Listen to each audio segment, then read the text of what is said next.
One of the major problems of the global economy is clearly indebtedness.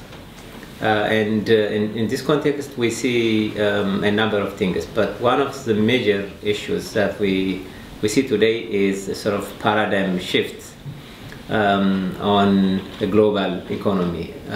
What we see richer economies borrowing from poorer economies, countries like the United States borrowing from much poorer country like China, and in some of the Middle East countries and Russia and so on and so forth.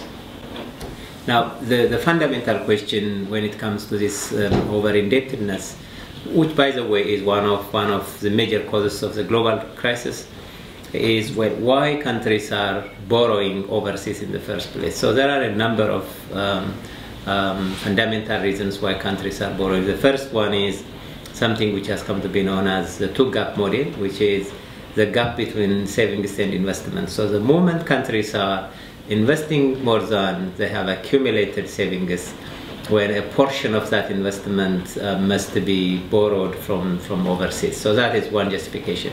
But this is a better case scenario, because the worst case scenario is countries may borrow and consume.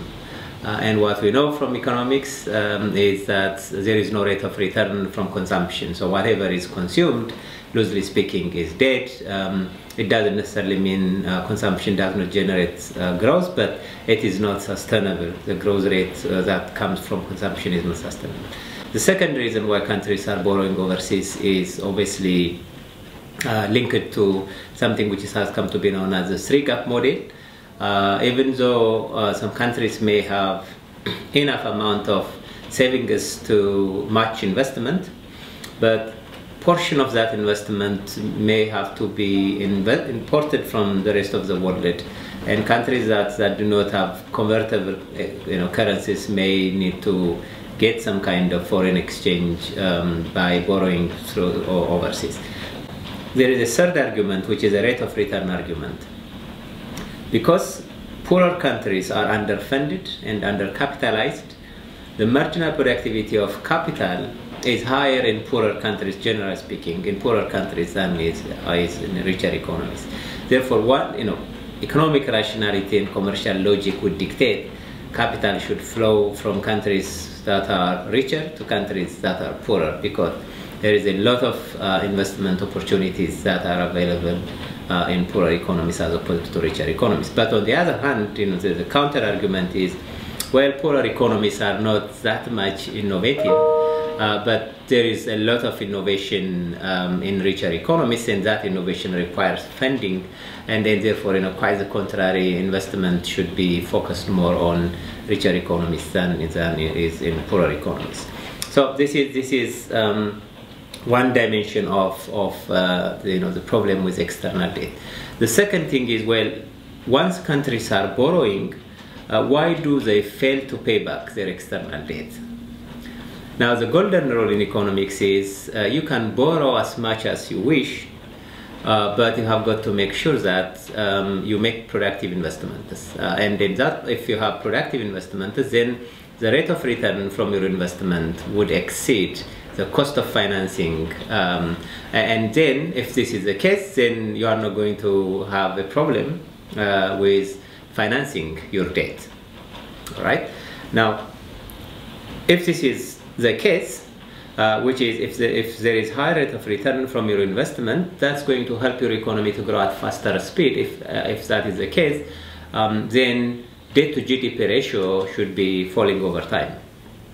Because simply, if the denominator is growing at faster speed, where the coefficient should fall over time, even if you have debt at a constant sort of magnitude. Now, if you just link all of this into the European context, what's going on in Europe today?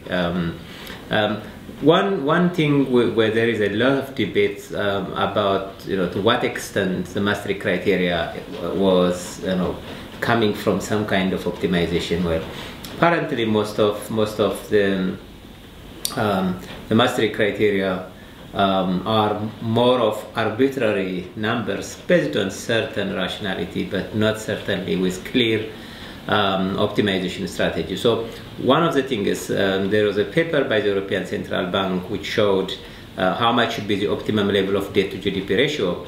So I also did compute. So what my finding is from a panel data of around 24 countries in Europe, in the European Union, during the 1995-2009 period, seem to suggest that, well, countries actually can borrow up to 100% of their GDP, but what matters, which is a golden rule, is that the productivity of that investment should exceed the cost of financing. And here is where we see heterogeneity in Europe, where we have countries like Greece, Spain and Portugal who were not in a position to pay back their external debt.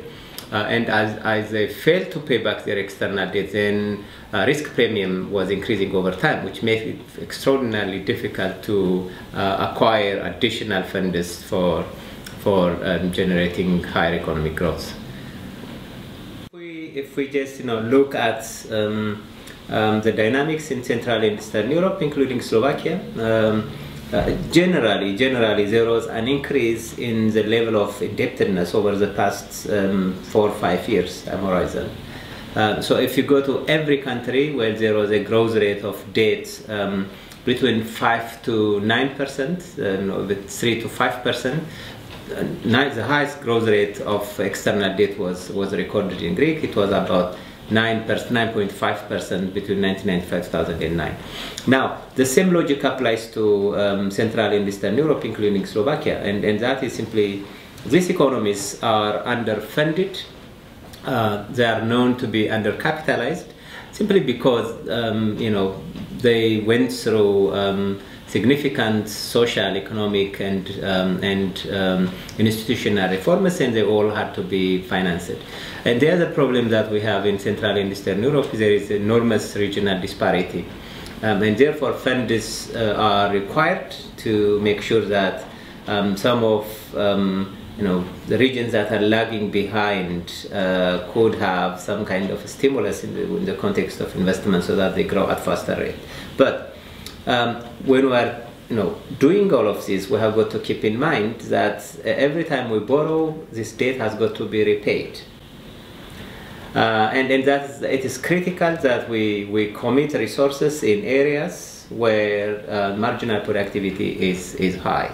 Therefore, we will not encounter repayment problem, which is going to basically be the headache for all the generations that are going to come in the future. So this is the principle. It's not about how much we are borrowing, as much as it is about how those resources are going to be invested into, what sort of projects we have at hand and we have in mind, and what are the potential rate of returns from those projects. So if the projects generate high rate of return compared to the source of financing, then we will not have any difficulties to finance our projects, and that should be fine. But this is simply just the golden rule which applies to every country in the world. Here is the dilemma. If you have a deficit, like countries like large size economies like the United States, every time they have a deficit in their current account, they are capable of financing with surplus in their capital account. But for that to happen, you have got to be a large size economy, and you should be a trusted economy, which is more of a scenario of large size economies with long years of reputation.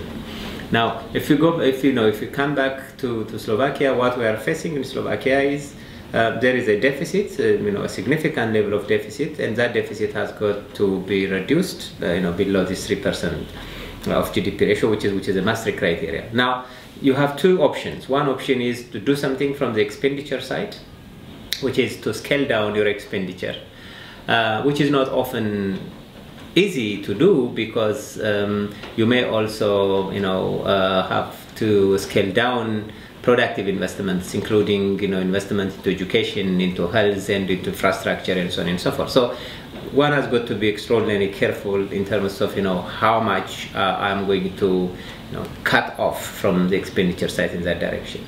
The second option is to do something from the income side, and that is simply just by increasing certain taxes. All right. Now here is a dilemma. There was a very nice theory which was introduced in the 1970s, which is called the Laffer curve.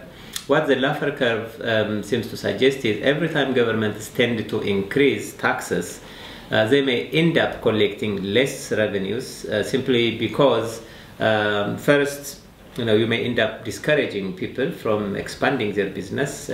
Second, you may end up encouraging tax evasion, under-reporting, and so on and so forth.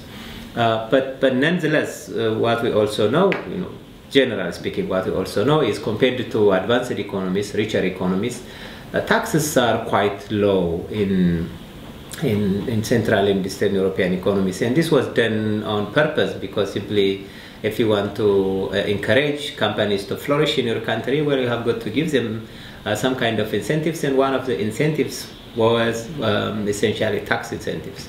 But there are times where extraordinary times may require some kind of extraordinary solutions and policy shifters.